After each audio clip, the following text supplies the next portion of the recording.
Welcome back to another technical deep dive here in the debug zone. Today, we're tackling a big question and breaking it down with insights from other users. Hopefully, this clears up some misconceptions and helps you get the answer you need. So buckle up, stay a little curious, and let's jump right in.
And that's a wrap.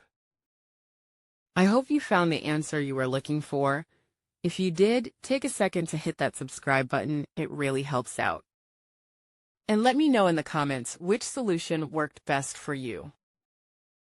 See you next time in the debug zone.